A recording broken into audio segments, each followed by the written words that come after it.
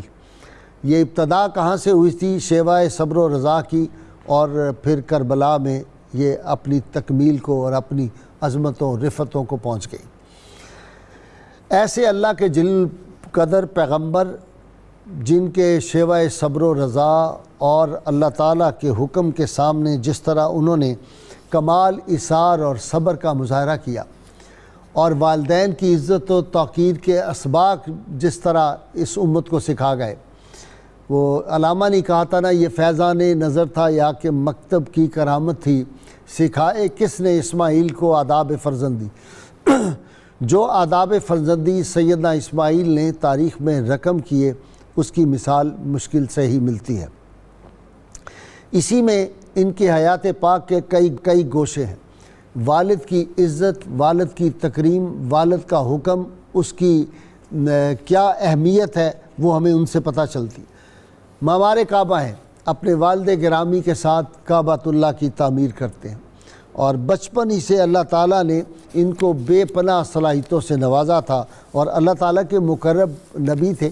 اور اس لیے بھی تھے، آج میں اپنے ایک مہمان سے ابھی جب ان کا تعارف کراؤں گا، میں نے انہیں کہا، میں راستے میں آ رہا تھا، مجھے خیال بار بار ذہن میں آ رہا تھا کہ جب سیدنا اسماعیل علیہ السلام کو منا کے میدان میں اللہ تعالیٰ کے حکم پر سیدنا ابراہیم علیہ السلام نے چھری بھی پکڑ لی، نیچے بھی لٹا دیا، آنکھوں پہ پٹی بھی باندھ دی گئی، اور بیٹے کو سب حال احوال معلوم ہے، اور اس کے باوجود وہ کہتا ہے کہ مجھے آپ ابا جان صابروں میں سے پائیں گے۔ تو پھر جب اللہ کریم کو معلوم تھا تو پھر کیوں اللہ کی قدرت، اللہ کے علم میں تھا یہ سب کچھ، تو یہ کیوں ہوا کہ ان کو کیوں نہیں ذبح کر دیا گیا اور وہ کیسے بچ گئے؟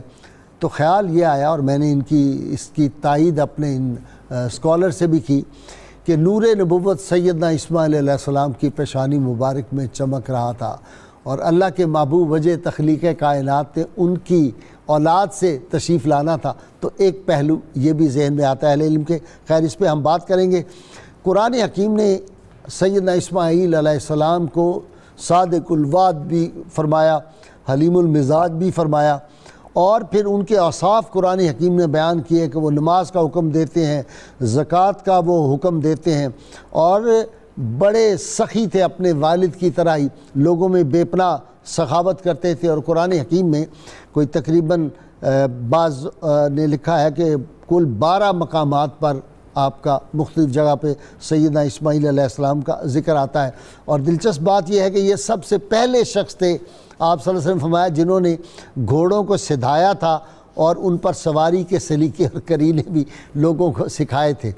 اسی طرح آپ صلی اللہ علیہ وسلم نے ان کے بارے میں ارشاد فرمایا کہ یہ بہت فصیح اللسان تھے، اور 14 برس کی عمر میں سیدنا اسماعیل علیہ السلام ایسی عربی زبان بولتے تھے، اور صرف عربی نہیں بلکہ ان کو قبطی زبان بھی آتی تھی، اور دیگر زبانیں جو تھی ان پہ بھی ان کو بہت زیادہ جو تھا عبور تھا، اور عبرانی زبان میں ان کو بہت زیادہ عبور تھا، وہ بھی زبان بول لیتے تھے۔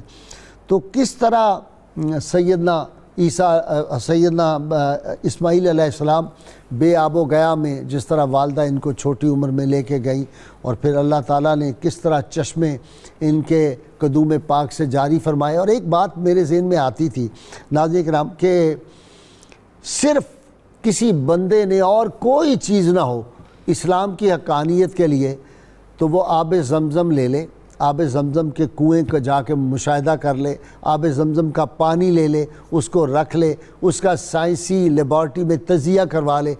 تو لوگوں نے کہا کہ پانی لے لیں، چاہے ایک ڈرم لے لیں، اس میں تھوڑا سا آب زمزم جب مکس کرتے ہیں تو اس کی ساری حیت، اس کی کیمیکل، اس کی ساری تبدیلی اس میں آ جاتی ہے۔ دنیا بھر کے جو پانی بھی آپ لے لیں، کوئی جو واٹر ہوتے ہیں منرل واٹر آپ لے لیں، وہ کچھ عرصے کے بعد خراب ہو جاتے ہیں۔ باقاعدہ منرل واٹر کی بوتلوں پہ آپ نے دیکھا باہر میں بھی لکھا ہوتا ہے، وہ فرانس کا جو پانی ہے مشہور، اس کے اوپر بھی لکھا ہوتا ہے کہ اس کی یہ جو ڈیٹ ہے، اس کی ایکسپائری ڈیٹ ہے۔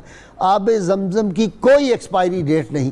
کیا یہی ایک بات کافی نہیں ہے؟ اور آج تک آب زمزم کا سورس سائنسدان باوجود ارضیات کے ماہر تلاش کرنے کے باوجود اس کا سورس نہیں تلاش کر سکے کہ یہ کہاں سے پانی آتا ہے، اور اتنا پانی صدیوں سے جاری ہے، صدیوں سے لوگ پی رہے ہیں، اور اس میں شفا ہے۔ آج بھی لوگوں کو شفا ملتی ہے، پہلی صدیوں میں بھی لوگوں کو شفا ملتی تھی۔ تو سیدنا اسماعیل علیہ السلام، آپ کا انبیاء کرام میں مقام کیا ہے؟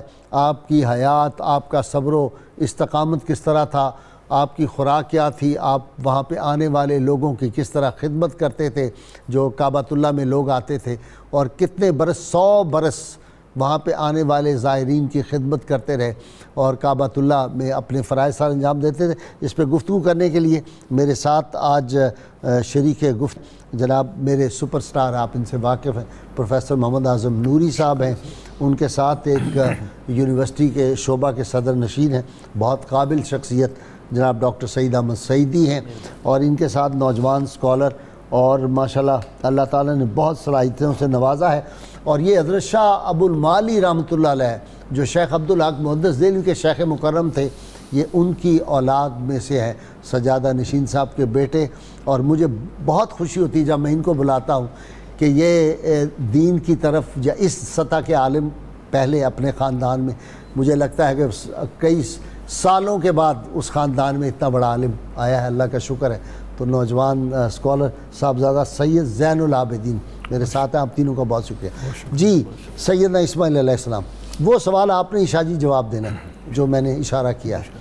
جی بسم اللہ الرحمن الرحیم، اللہم صلی علی سیدنا محمد وآلہ وصحبہ وبارک وسلم علیہ۔ سب سے پہلے قسم میں ذبیح اللہ حضرت اسماعیل علیہ السلام، جن کو ابو العرب بھی کہا گیا، ابو الحجاز بھی کہا گیا، ان کے نام نامی اس میں گرامی پہ بات کرنا چاہوں گا۔ اسماعیل، اس کا مطلب ہوتا ہے اللہ نے سن لیا۔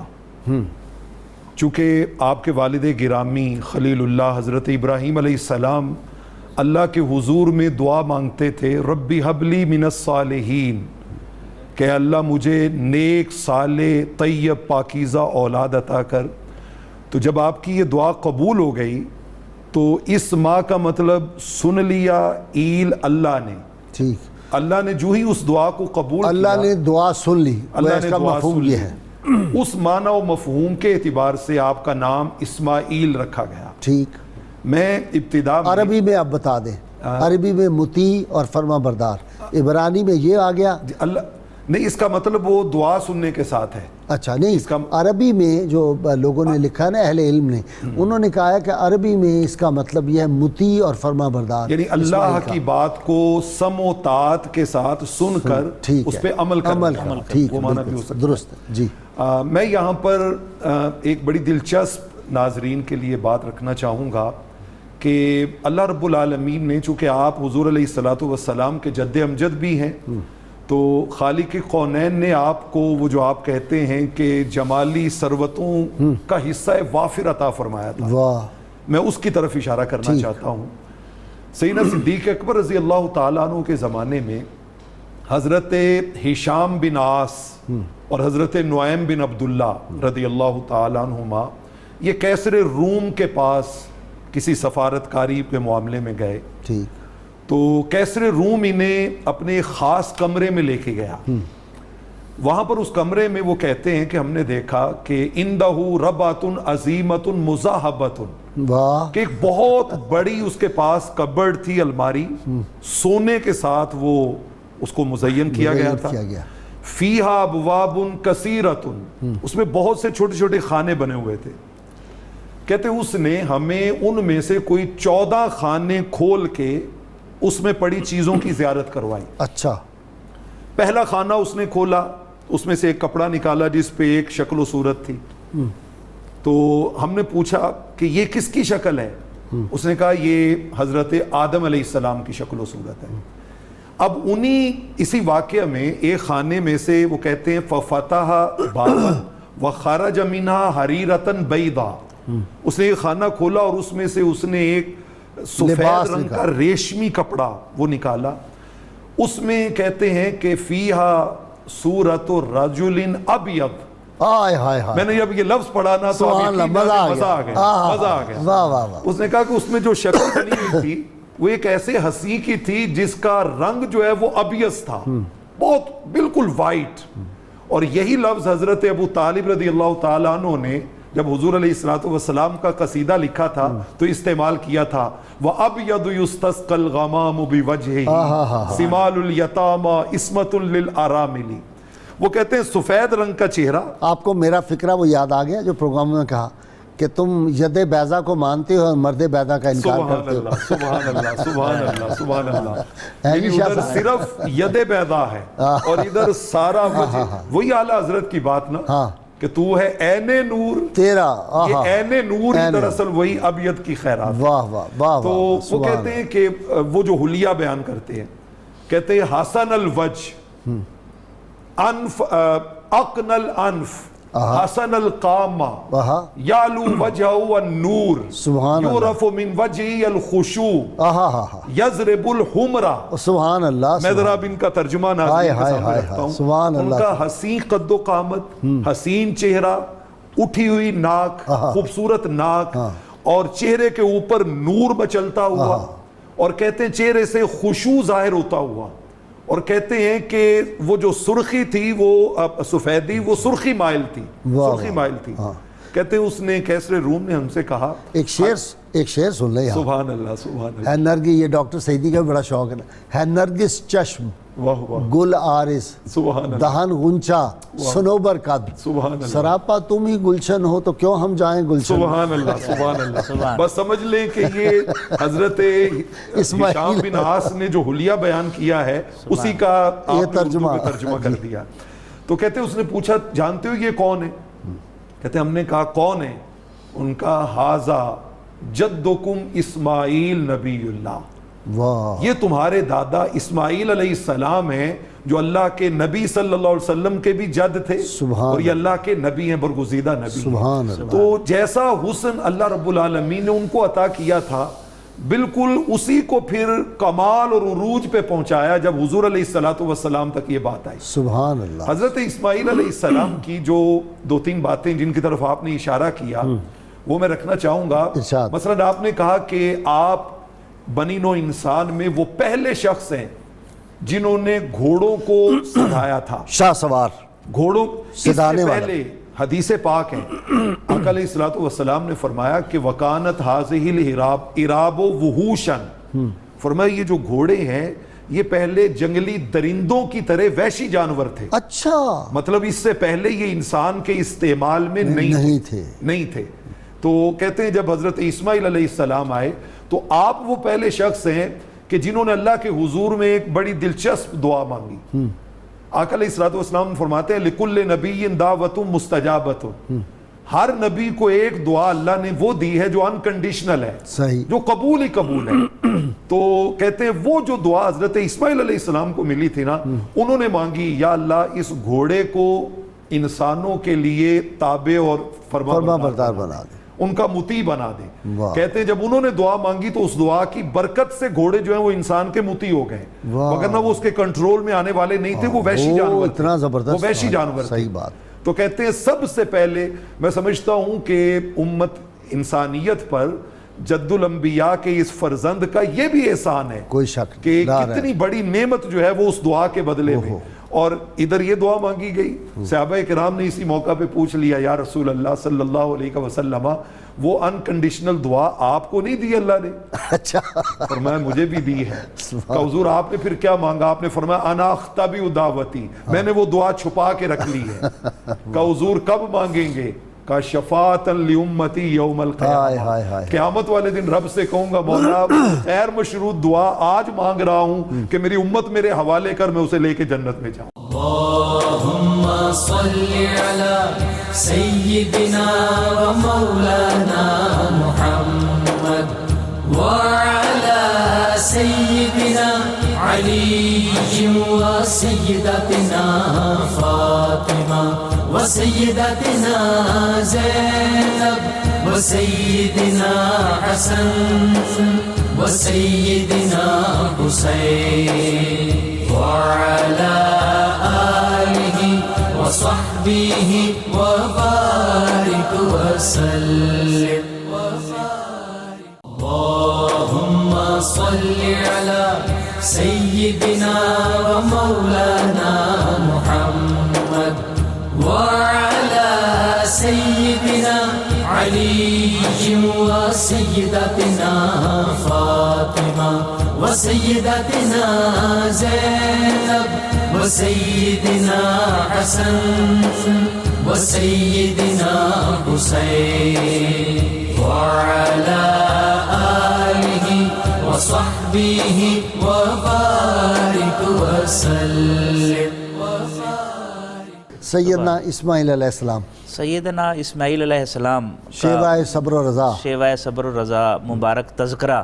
سبحان آپ کی صفات کا ایک گلدستہ جو قرآن پاک میں بیان ہوا ہے، چند ایک کا تذکرہ آپ نے کیا، کچھ مزید بھی ہیں. میں نے صرف اشارہ کیا ہے، آپ تفصیل بیان کر میں عرض کرتا ہوں. ان میں سے ایک تو یہ ہے کہ آپ کو غلام حلیم کہا گیا ہے. اچھا. فبشرناہ بغلام حلیم. جب ابراہیم علیہ السلام نے دعا مانگی رب حب لی من الصالحین تو یہ بشارت دی. حلم کہتے ہیں برداشت کو، بردباری کو، فرما برداری کو. علم کے ساتھ ادب آ جائے تو وہ امر ہو جاتا ہے بندہ، ٹھیک، اور علم سے ادب نکل جائے تو بندہ فنا ہو جاتا ہے، ٹھیک. اسے ایک تو یہ پتہ چلا. اور حضرت عمل سے آدمی گر جائے تو بچ جاتا ہے، ادب سے گر جائے تو کبھی نہیں بچتا. ٹھیک. اچھا، تو اس میں آپ کا حلم دو مواقع پر تو خصوصی طور پر قرآن پاک میں اس کا تذکرہ ہے. ایک تو ذبح ہونے کے وقت جب چھری رکھی گئی تو جو ممکنہ طور پر ایک احتیاطیں ہو سکتی تھیں، ذبح ہونے والا اپنے والد گرامی کی خدمت میں پیش کر رہا کہ میرے ہاتھ بھی باندھ دیں، میرے پاؤں بھی باندھ دیں، مجھے اوندے منہ لٹا دیں، آنکھوں پر پٹی باندھ لیں. یعنی اس سے بڑھ کر کوئی حلم ہو سکتا ہے. اور دوسرا واقعہ جب آپ کی شادی ہوتی ہے اور آپ کے والد ماجد آپ کی عدم موجودگی میں آتے ہیں اور چوکھٹ کو، دہلیز کو تبدیل کرنے کا کہہ کر جاتے ہیں تو آپ نے اس میں کوئی توقف نہیں کی. وہ ذرا ناظرین کے لیے بتا دیں. آپ تشریف لائے، آپ نے آ کے دستک دی تو اندر سے آپ کی خاتون خانہ نے جواب دیا. تو آپ نے سیدنا اسماعیل علیہ السلام کی پہلی زوجہ جو اسے جواب کیا دیا؟ جواب دیا کہ میں ان کی اہلیہ ہوں، مشکل حالات ہیں. بڑے انہوں نے پوچھا کیسے گزر رہی ہے تو کہا جی بڑے مشکل حالات ہیں، بس گزارا ہوتا ہے، یہ ہے وہ ہے، تنگی ہے، اسرت ہے. تو آپ نے سلام کا کہا اور کہا کہ انہیں کہنا کہ چوکھٹ تبدیل کر لیں.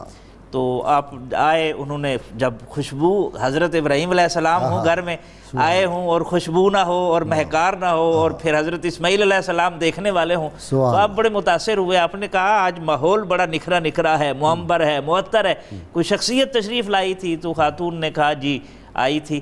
تو یہ ان کا حیات تھی اور یہ انہوں نے پوچھا تھا. تو انہوں نے پھر فرمایا اچھا وہ کہہ گئے ہیں میں آپ کو اپنے سے علیحدہ کر دوں. ملاقات نہیں ہوئی، پیغام پہنچا ہے اور علیحدگی کر دی ہے. پھر دوسری دفعہ جب آئے تو دوسری جو خاتون تھی آپ کی اہلیہ محترمہ وہ اتنی فرما بردار تھی، انہوں نے کہا جی ہمیں کسی چیز کی ضرورت ہی نہیں ہے، شکار کر کے لاتے ہیں، زمزم ہم پیتے ہیں، اس سے بڑی کوئی نعمت ہو سکتی ہے.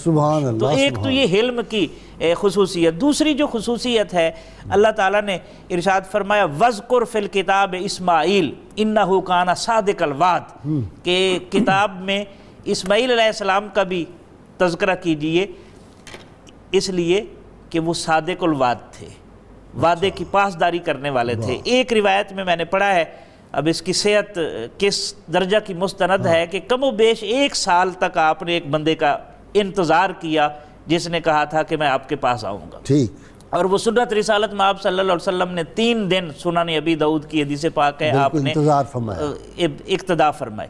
اسی طرح ایک اور جگہ پر اللہ تعالیٰ نے فرمایا وَقَانَ عِنْدَ رَبِّهِ مَرْضِيًّا, کہ اسماعیل علیہ السلام اپنے رب کے ہاں بڑے پسندیدہ شخصیت کے مالک تھے. دیکھیں نا, ساری زندگی رب کو راضی کرنے میں لگی ہوئی ہے. یا ایتھا النفس المطمئنہ ارجعی الی ربک راضیۃ مرضیہ. ظاہر ہے آپ دیکھیں یہاں پر معاملہ زندہ باد کس لیول کا ہے, کہ یہ ساری کائنات رب کو راضی کرنے میں لگی ہوئی ہے, لیکن اسماعیل علیہ السلام کو رب تعالیٰ فرما رہا ہے کہ یہ رب اس کو راضی کرتا ہے اور یہ رب کے پسندیدہ ہے. واہ واہ. اور ایک اور جگہ پر اللہ تعالیٰ نے تذکرہ فرمایا کہ وَاذْكُرْ اسماعیل وَالْيَسَعَ وَذَا الْكِفْلِ كُلٌّ مِّنَ الْأَخْيَارِ, کہ اسماعیل کا ذکر کیجئے, یسع کا ذکر کیجئے اور ذوالکفل کا ذکر کیجئے, یہ سارے کے سارے اخیار میں سے تھے, یہ نیک ترین لوگ تھے. اور اسی طرح آپ کا تذکرہ اللہ تعالیٰ نے یہ بھی ارشاد فرمایا سورہ مریم میں وَقَانَ رَسُولًا نَبِيًّا, کہ یہ صرف نبی نہیں تھے, رسول بھی تھے اور نبی بھی تھے. یہ اور جناب اسحاق صرف نبی, ان کا ذکر آیا, اور یہ نبی بھی تھے, یہ نبی بھی تھے اور رسول بھی تھے. جی شاہ صاحب آپ کی طرف سوال پہلے, میرا خیال ہے باقی چیزیں بعد میں, پہلے وہ سوال. بسم اللہ الرحمن الرحیم. قبلہ غازی صاحب شکریہ آپ کا. اب اس میں ابتدائی گفتگو میں یہ عرض کروں کہ نور مصطفی صلی اللہ علیہ وبارک وسلم سیدنا آدم علیہ السلام میں جب ودیت ہوا تو وہاں سے لے کر ظہور تک جو اس کا محل اور مستقر ہے, سید عالم صلی اللہ علیہ وسلم کا جو نور ہے وہ ہر شخص کو جس میں رہا اس کو چمکاتا ہوا آگے بڑھا. سبحان اللہ. اب اس پہ سیدنا آدم علیہ السلام کو دیکھیے, جناب سیدنا شیس ہیں, جناب نوح ہیں, پھر حضرت ابراہیم علیہ السلام. بالکل جو شہرت سب سے زیادہ آقا دو عالم علیہ السلام کے اجداد میں ہے وہ سیدنا ابراہیم خلیل الرحمن کو اور جناب سیدنا اسماعیل ذبیح اللہ کو ہے. اب اس پہ جو سوال یہ تھا کہ سیدنا اسماعیل علیہ السلام کے لیے یہ کہنا کہ آپ کو جو محفوظ رکھا گیا, رب العالمین جل جلالہ نے آپ کو محفوظ رکھا, کیا یہ کہا جا سکتا ہے کہ وہ نور نبوی صلی اللہ علیہ وسلم کی بنا پر تھا؟ ٹھیک. تو میں عرض کروں گا یہ بالکل جملہ صحیح ہے, اس لیے کہ اصل مقصد اس وقت آقا دو عالم نبی مکرم علیہ السلام کے نور پاک کو ہی محفوظ رکھنا تھا. اس کی دلیل میں 2-3 باتیں اس پر عرض کرتا ہوں. کلام الہی میں ہے, فرمایا وَفَدَيْنَاهُ بِذِبْحٍ عَظِيمٍ. سیدنا اسماعیل علیہ السلام کو جس وقت وقت ذبح آپ کی جگہ پر فدیہ دیا گیا, مینڈھا آیا, تو رب العالمین جل جلالہ نے اس فدیے کی نسبت اپنی طرف فرمائی, فَدَيْنَاهُ, فدیہ ہم نے دیا. اچھا یہاں ایک بات کا اضافہ کر دیں کہ یہ مینڈا جنت سے آیا اور وہی تھا جو حضرت حابیل نے قربانی دی تھی. جی بالکل, وہی اللہ نے محفوظ رکھا ہوا تھا, وہی دے دیا. جی یہ روایت موجود. فدیناہو, فدیہ ہم نے عطا کیا.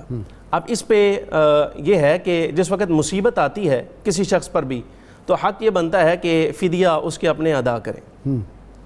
اگر یہاں حفاظت سیدنا اسماعیل علیہ السلام کی مقصود ہوتی تو فدیہ جناب سیدنا ابراہیم علیہ السلام کو حکم دیا جاتا کہ آپ فدیہ ادا کریں.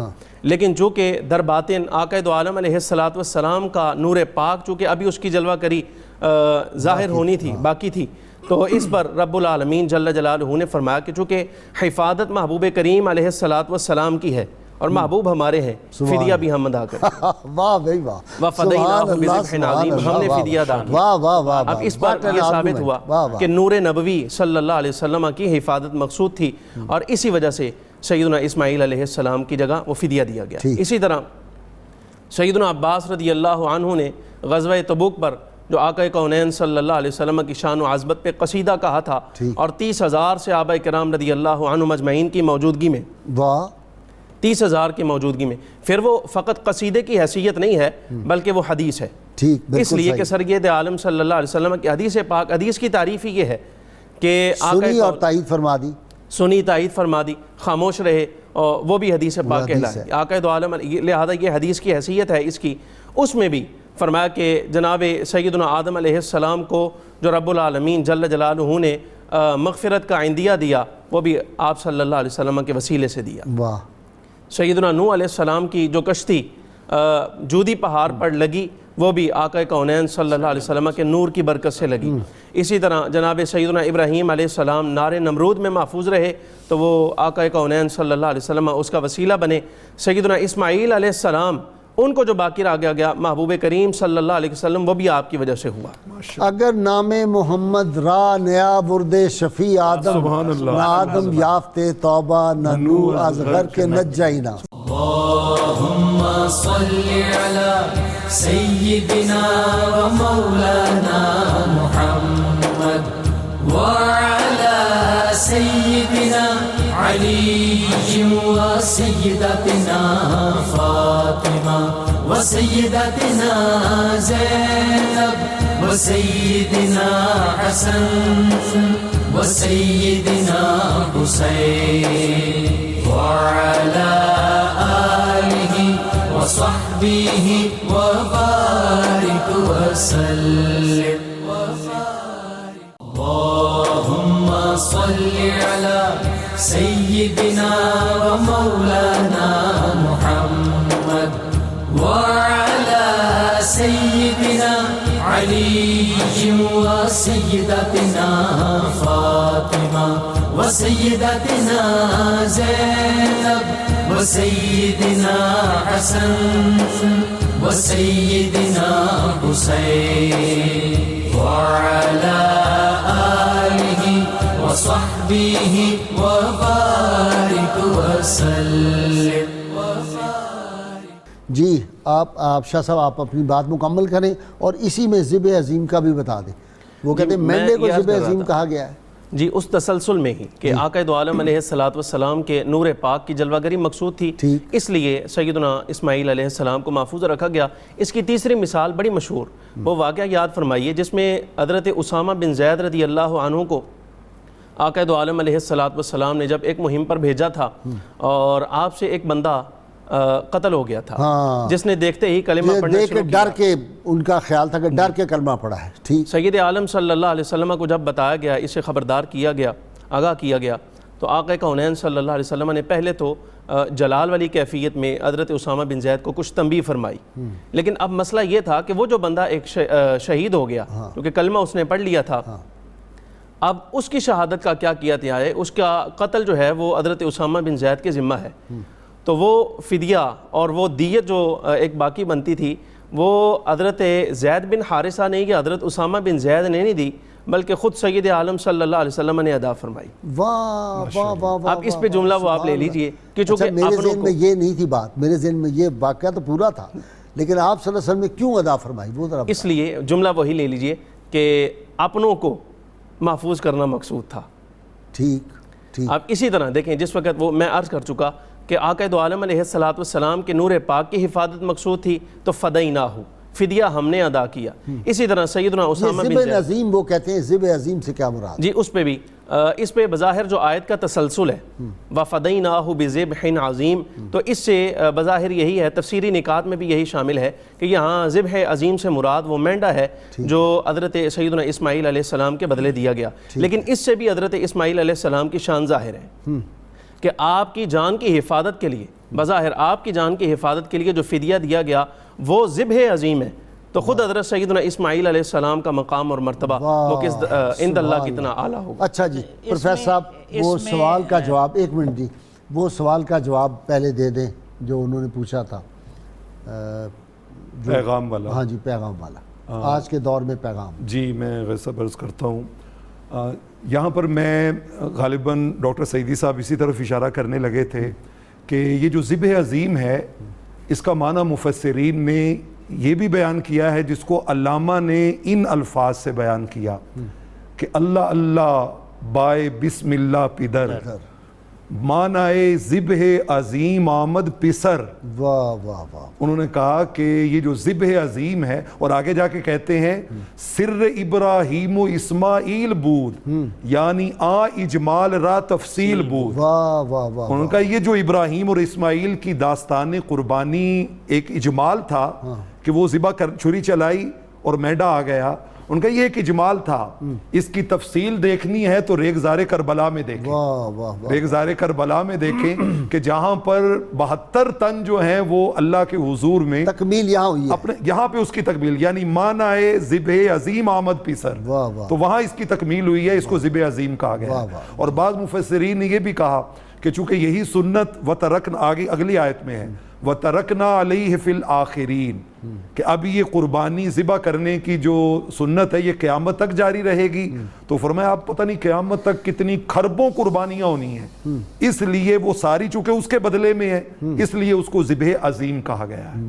یہاں پر غازی صاحب میں جو پیغام کی بات کی بھائی نے, میں یہاں پر ینگ جنریشن کے لیے پیغام رکھنا چاہتا ہوں کہ حضرت اسماعیل علیہ السلام کی پوری کہانی میں بچپن سے لے کے آخر تک جو ہمیں بنیادی درس ملتا ہے وہ ہے ماں باپ کی اطاعت, کہ ماں باپ کی جو انہوں نے اطاعت کر کے دکھائی ہے وہ ایک رول ماڈل ہے آج کی جنریشن کے لیے, کہ انہوں نے کسی لمحے پر بھی, یعنی دیکھیے نا شیطان آ کے کہتا ہے کہ حل انت تعلم این یذهب بک ابوک, جانتے ہو باپ کدھر لے کے جا رہا ہے؟ ان کا لحاجت ان کسی کام کے لیے لے کے جا رہے ہیں. ان کا جی کام کے لیے نہیں لے کے جا رہے, لیذبح کا ذبح کرنے کے لیے لے کے جا رہے ہیں. آگے سے کہتے ہیں شیطان کو لما یذبحنی, میرا باپ مجھے کیوں ذبح کرے گا؟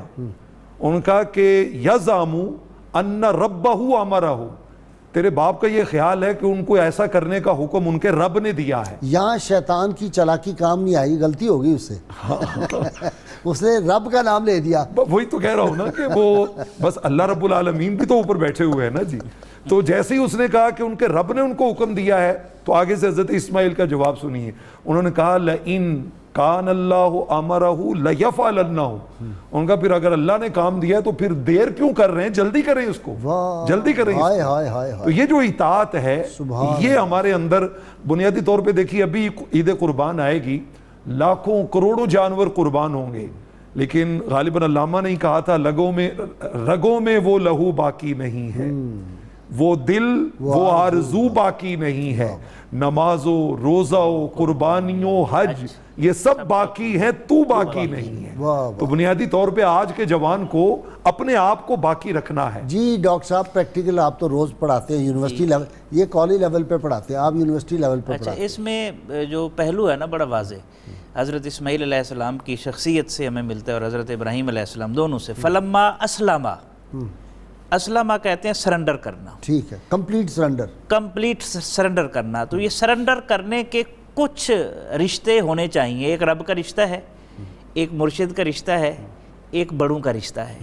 جب آدمی ہر چیز میں لاجک ڈھونڈنا شروع ہو جائے گی یہ اس وجہ سے ہے, تو پھر اس کا اثر ختم ہو جاتا ہے. اللہم صلی علی سیدنا و مولانا محمد وعلى سيدنا علي وسيدتنا فاطمة وسيدتنا زينب وسيدنا حسن وسيدنا حسين وعلى آله وصحبه وبارك وسلم.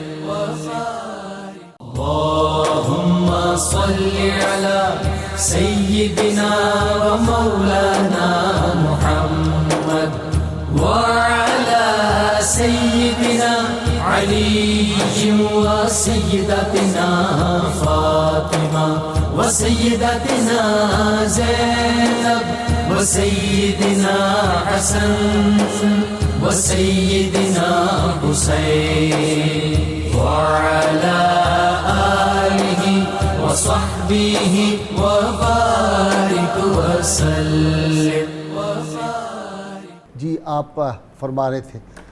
اب اس پر دوبارہ سیدنا اسماعیل علیہ السلام کے حوالے سے میں ایک نقطے کی بات یہ عرض کرنا چاہتا تھا کہ زمزم شریف جو ہے, زمزم شریف یہ جو کنواں ہے یہ اصلاً با اعتبار حقیقت سیدہ حاجرہ سلام اللہ علیہا کی ملکیت ہے. اچھا, اس کی دلیل ہے کہ جس وقت بنو جرہم کے لوگ وہاں پہ آ کے آباد ہونے لگے تو انہوں نے باقاعدہ اجازت چاہی.